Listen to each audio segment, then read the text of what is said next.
অঞ্চল সম্মেলন থেকে নবনির্বাচিত বুথ সভাপতিদের হুঁশিয়ারি দিলেন বিধায়ক হামিদুল রহমান।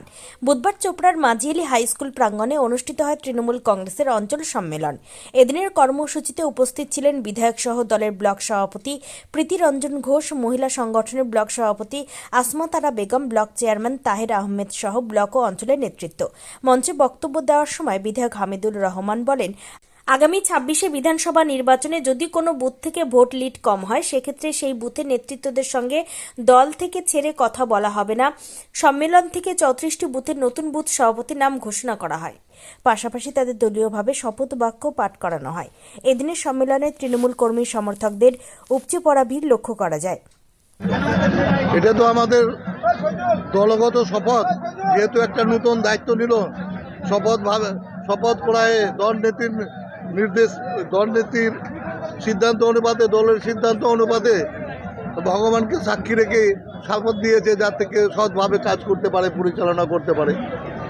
আপনারাও জানেন আমার থেকে বেশি, আপনারা তো বলবেন না। আপনারা জানেন নাকি যে কত হাজার কোটি টাকা বন্ডে নিল, বলেছেন কি একদিনও রিপোর্টারের? আজকে ওই কি ললিত মোদি কে টাকা নিয়ে পালালো, এটা তো প্রধানমন্ত্রীর ইশারা ছাড়া পালাতে পারে কি? জালিয়াতি হাজার হাজার কোটি টাকা লোন নিয়ে এইদিকে ওই কি বন্ড বলে ওটাকে, ইলেকট্রন বন্ড নিয়ে টাকা নিচ্ছে, এদিকে হাজার হাজার কোটি টাকা পাবলিকের চিটিংবাজি করে লোন দিয়ে পাঠাচ্ছে, এদিকে আদবানিকে হাজার হাজার কোটি টাকা মকুব করছে।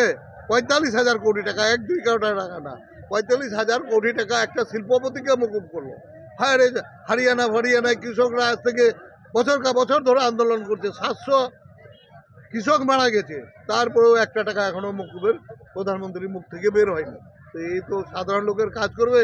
এ তো মিথ্যাবাদী, ডেলি মিথ্যা ছাড়া হয় না, সাম্প্রদায়িক দাঙ্গা ছাড়া হয় না। এক ভোট পার্লামেন্টে আমাদের থেকে অভিজ্ঞ লিডাররা রয়েছে, এমপিরা রয়েছে, আমাদের লিডার রয়েছে, সেটা ওনাদের উপরে আছে, ওটা আমরা নিয়ে মাথা ঘামাবো। সাধারণ লোকের কাজ করলে এই টাইমে বুথ কেউ হারে?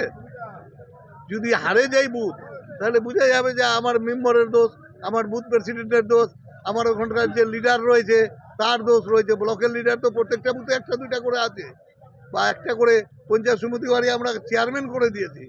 এদের তো ছাড়ে কথা বলবো না, বুথ যদি ডাউন যায় এত উন্নয়ন করার পরে।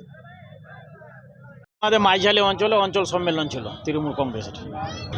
বার্তা দেওয়া হলো, আমাদের অঞ্চলটা খুবই বড় আর কি, ৩৪টা বুথ, ৩০টা মেম্বার আছে। আজকে আমরা বুথ সম্মেলন শেষ করে আজকে 2টার সময় আমাদের অঞ্চল সম্মেলন শুরু হয়েছে। সেখান থেকে আমাদের বার্তা একটাই, আগামী 26শে আমাদের বিধানসভা ভোট। আমরা বিগত লোকসভায় আমরা প্রায় এখানে ৬,৫০০ ভোট লিড দিয়েছিলাম। আগামীতে যেভাবে আমাদের দিদির উন্নয়ন হচ্ছে এবং আমাদের অঞ্চলে যে আবাস যোজনার ঘর ২১৯৩টা ঘরের টাকা ঢুকতেছে, গতকাল থেকে শুরু হয়ে গেছে, সেই বার্তা দিয়ে আগামী বিধানসভায় যেন আমরা এখানে ২০,০০০-এর টার্গেট আজকে আমাদের দেওয়া হয়েছে। প্রত্যেকটা বুথ প্রেসিডেন্ট নবনির্বাচিত এবং মেম্বার সাহেবদের এবং অঞ্চল নেতৃত্ব, বুথ নেতৃত্বদের আমাদের টার্গেট আগামী 26শে যেন ২০,০০০ ভোট লিড হয়, ব্যবস্থা নেব। এখানে সামান্য কিছু বুথ থেকে আমাদের নির্দেশ ছিল, যারা নবনির্বাচিত বুথ কমিটির সদস্য তাদেরকে শুধু বলা হয়েছিল, তাতে আমাদের এখানে ২,০০০ চেয়ার ছিল, চেয়ার ভর্তি হয়ে সাইডে অনেক মানুষ দাঁড়াই ছিল, কারণ আমরা জায়গা দিতে পাইনি। আমাদের টার্গেটে ছিল ২,০০০, কিন্তু এখানে ৩-৪ হাজার মানুষের জমায়েত হয়ে গেছে। তাতে আমাদের সবার জন্য আমাদের অঞ্চল কমিটির তরফ থেকে খাওয়া দাওয়ার ব্যবস্থা আছে। 12টায় খাওয়া শুরু হয়েছে, এখন অবধি চলতেছে। ঠিকমতো বুঝাতে পারেনি বিগত দিনে। লোকসভা ভোটে আমরা সমস্ত নেতৃত্বরা একঝাঁক হয়ে, একজোট হয়ে সবাইকে বুঝাতে পারছি বলে আমাদের ৬,৫০০ লিড হয়েছে। এবারে আমরা সবাই মিলিতভাবে, যেহেতু আমাদের এখানে ব্লক সভাপতি আছে প্রীতিরঞ্জন ঘোষ, মহিলা ব্লক সভানেত্রী আছে আসমতারা, পঞ্চায়েত সমিতির সভাপতি আছে কণিকা ভৌমিক, আমরা গোপাল দা, আমি ব্লক কোর কমিটির সদস্য আছি, দীপক রায় আছে।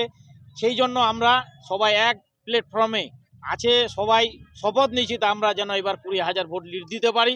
যেহেতু লোকসভায় আমরা দিতে পারছি ৬,৫০০, বিধানসভা আমাদের ২০,০০০-এর টার্গেট আছে। বিধানসভা এটা সত্যিকারে, যদি এখনও আমাদের প্রায় ১.৫-২ বছর দেরি আছে ভোট, যদি এখন থেকে ভালো খাটে তাহলে তো লিড অবশ্যই হবে, যদি না হয় তাহলে দল তো সেই ব্যবস্থা নেবেই। ব্লকে যে এই যে বিশেষ পদগুলো আপনাদের এই অঞ্চলে আছে, তাই মানে এবার কি বিধানসভা ভোটে বাড়তি চাপ হলো বলে মনে করছেন? না, কোনো চাপ নাই। আমরা তো সবাই মিলিতভাবে কাজ করি, কোনো অসুবিধা নাই, আমরা সবাই একসাথে আছি। কেউ বলে এদিক ওদিক কথা, কিন্তু আমরা ওটাতে কান দিই না, আমরা সবাই একসাথেই চলি।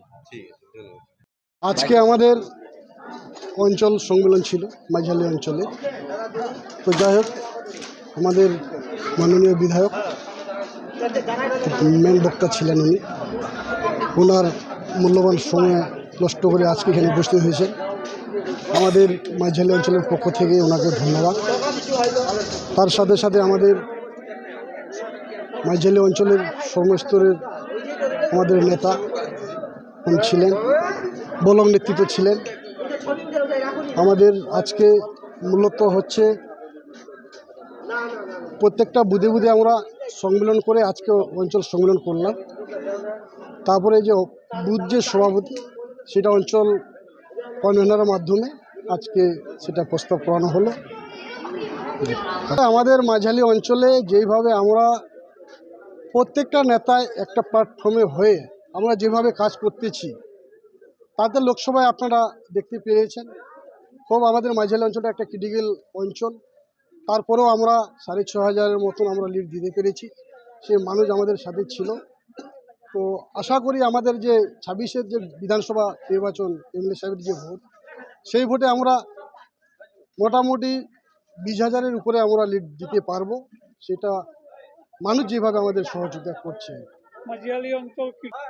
মাঝালি অঞ্চল সব থেকে বড় ব্যাপার হচ্ছে, সেই কথাটা না বললেও নয়, আমাদের যে কেন্দ্র সরকারের যে একটা বিজেপির যে সুশুরি, সেটা ধর্মের সুশুরি নিয়ে প্রত্যেকটা নির্বাচনে ওরা সেটা মানে ওই ধর্মটাকে ব্যবহার করে। তার জন্য আমরা এই যে হিন্দুর যেগুলা ভোট, হিন্দু পার্সেন্টেজ ভোটটা আমরা একটু অন্যদিকে ঝুঁকে যায়। সেটাকে আমরা প্রত্যেকটা লিডারশিপ মানুষকে বুঝিয়ে আমরা সেটা ভোট আমরা দিদির যে তৃণমূল কংগ্রেসের যে আমরা যে সৈনিক, সেভাবে ভোট করি।